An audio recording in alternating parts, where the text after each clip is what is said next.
ያገባ ሰውን ወደድኩ የሚሉ ሰዎች በስተዋል።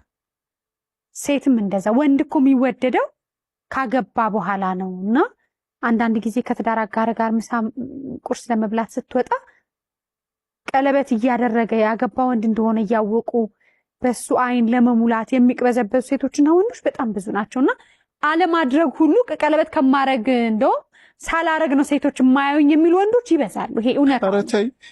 ይሄ እኮ በቃ በአደባባይ ሌባ ናት። ሌብነትን እንኳን አፕሪሺየት ምን ያህል እንደው የፈጣሪውን እናየዋለን። ምክንያቱም ቅድም እንዳልከው ፈጣሪ ያለበት ጋር ይሄ ነገር ነግበኔ በነገራችን ላይ እንዳትሸወጂ እንደዚህ አይነት ነገር ማለት ነው። ያኛው ቀለበት አድርጎ አንቺን ሲያሽኮረምምሽ በታቂው ኖሮ አንቺ ጊዜያዊ ነሽ።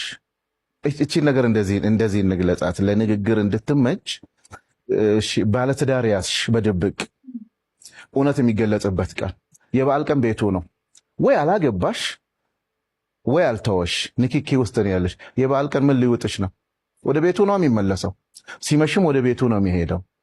ገላጭ እኮ ነው ተፈጥሮ። በነገራችን ላይ መልስ የምትሰጠው በደንብ በጥፊ ብላሽ ነው።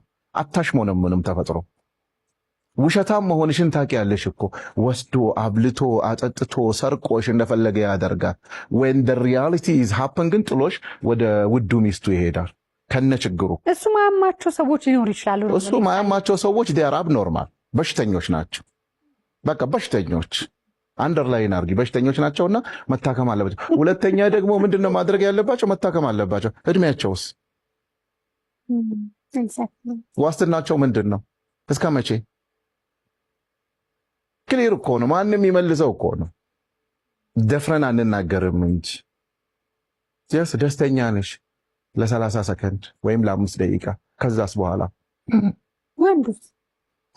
ወንድ ሴት የለው ያው ወንድ ሴት የለው። ወንዱ አሁን ምንም ትዳር ኖሮት ሁለተኛ ትዳር በድብቅ ሆነ እንጂ መስርቶ መኖር ኖርማል። ከዛ ያን ያህልም ማንየው ባይዘው ትዳሩን ጥሎም ይመጣል ወንድ ልጅ። ትዳሯን ጥላም ትሄዳለች ሴት ልጅ።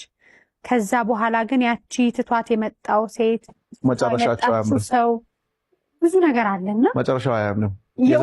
የዘራሽውን ነው የምታዝነው። የእውነት አንተ ባለ ትዳር ወንድ ነህ እንትን ነው የፍቅር ማላግባም አፈቀርኩ አበድኩ ብሎ መግባት ራሱ ያ እውነት አለው። ፍቅር እንደዛ ነው። እንደዛ አይነት ፍቅር ሊኖር ይችላል። ኦፖዚት ሳይዱ ግን ቆም ብሎ ማሰብ አለበት። ያስያዘው አይደለም እንትን ነው ይሄ። ለምሳሌ ባለ ትዳር ሆኖ አንቺ ጋር ሲመጣ አበድኩልሽ ምን ካለ እቤት ላለችዋም እንደዛው ነው ያለው። አንቺ ምንድነው የሚለይሽ? ያውም ያንቺ እኮ በጣም ግልጽ ነው። ጠራራ ፀሐይ ላይ አንቺን ጥሎ ለመሄድ አይኑን አያሽ።